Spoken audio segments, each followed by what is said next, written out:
can't lose here. It's going to be there. Everyone's going to be there. I need to put on a clinic, because at that time everyone was saying, oh, the best fight in the UK, but then obviously he'd stopped me. So everyone was like, oh, maybe Liam isn't that good. Maybe he's just been found out here. So then I was thinking, have I just been found out? I was like, I'll show these who's just been found out. So I was like fighting against myself, my own demons. I had to stay mentally strong to show that I was more than that. And then in the first fight, I sat down after round 1 and my leg was in agony. And by the end of round 5 of him still kicking my fight in the rematch, I couldn't feel a thing still, but my mindset was so mentally strong then. I think he could have hit me with an iron bar in that fight and I wouldn't have felt it.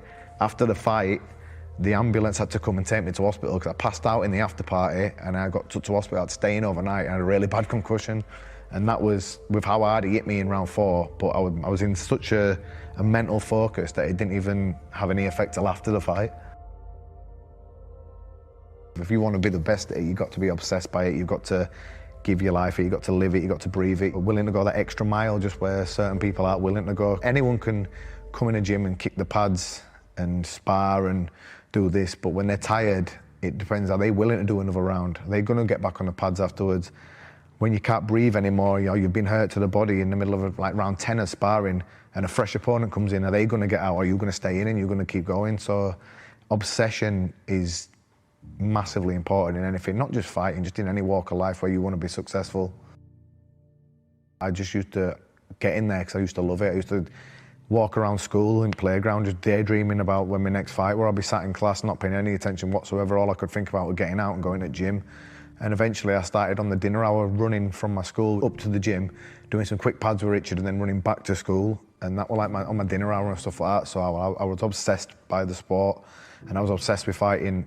When I walked through this door, I did not want to just fight to like turn up to fights and make up the numbers or anything like that. I wanted to be a champion and that was that. And I'd always stay behind afterwards, and after the class I'd go on the bag upstairs on my own. I used to use my digicam, my dad's recorder and stuff, and just film myself to make sure I thought my stance were okay and stuff like that. And that's like, I think, sort of mentality that takes you from being just a fighter to a champion. I had my first fight at 14. Is that legal to fight at 14? Yeah, no one ever questioned it because I looked quite old for my age, and so I got away with it. But I ended up like fighting men. So I was like 14 fighting men. I think when I was 15, I fought a 28-year-old, I think he was. I knocked him out. Did never ever used to cross my mind that I was fighting a fully grown man at all. It was just like, this is the fight, and I just loved it. It was after my 29th, my 30th fight. I went 29 fights unbeaten, and my 30th fight I fought a Thai champion. And he was like elite level, top level. I never fought anyone that good. I was 18, and in round 2 I knocked this guy down with a left hook, and I just thought, oh, he's just same as every other fighter, I'll finish him off now, and that's that. I went in to finish him off, he survived the round, and then he got up, and in round 3, 4 and 5 he destroyed me. And I mean, he just wiped the floor with me. I remember when I dropped him with the left hook, his eyes rolled into his head, and then he came back up and he started smiling at me, and he didn't have a gum shield in, and he had blood all over his teeth. And I thought, this guy's crazy. And he absolutely destroyed me, battered me. And I remember after the fight, I was thinking, right, if I want to fight these guys, I need to be able to know how they fight as well as how I fight. And if I can mix both the styles together, I just said, I was seeing a girl for the time as well. I've been seeing her for 3 years. I just went home and went, sorry, it's over, I'm off to live in Thailand. And that was it. She was devastated, and I said to my mum, I said, Mum, I'm off. I went on the 15th of December, before Christmas, so everyone was mad at me for ruining Christmas, but I said, I can't have this in my head over Christmas, because my head was going to go. I need to like go out there and just make sure that, and see if I can live at that level. I don't want to be like the Nearly guy. I said I want to get that level, and I want to be the one that is getting in the ring knowing I'm going to win at that level. I don't want to be fighting these guys thinking, oh, am I good enough or not? I want to get in there and know. So I just went out to Thailand, and I learned to fight their way, and I probably had about 15 fights there over the space of 2 years. So I was fighting really regular, and I had some of the best experience in my life, and some of the worst.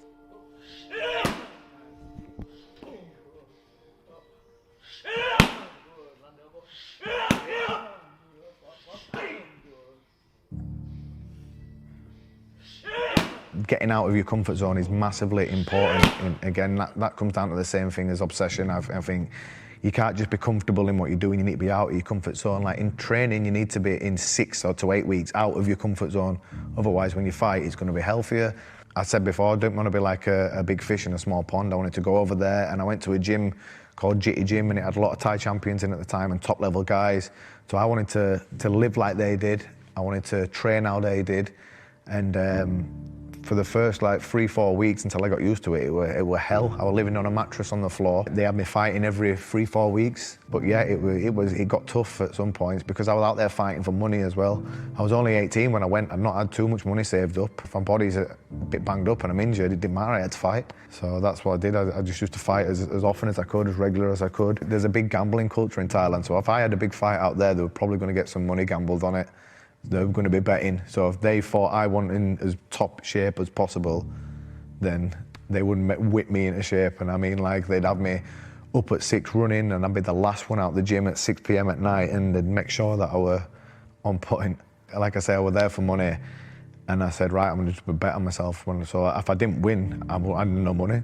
So I had to win. I had to win. But at one time, I bet on myself, and the whole gym bet on me, and I lost. And I'd bet all my rent money on myself and everything, and I lost the fight. And then 3 days later, I banged up badly, and he said, look, you ain't got no money, what are you going to do? I said, I'm going to have to fight again. So 3 days later, I got flown down to Phuket, one of the islands, and I had to fight again for my rent money. And I won that fight by knockout in round 3, and I paid my rent for 2 months then. But yeah, to fight 3 days after having a really hard fight, I lost on points, and to go down there and have to do it again 3 days later was not nice.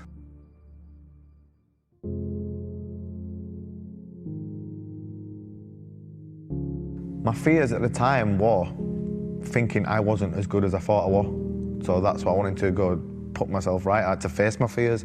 I had to go to Thailand and train with these guys and fight them in Thailand, because I thought maybe I'm not as good as I think. I thought there's only one way to find out. And go over there, and then I just have to fight with them every time. I have to train with them every day. And by doing that, that brought me up to the next level. These guys over in Thailand, they've all been doing it since 6 years old.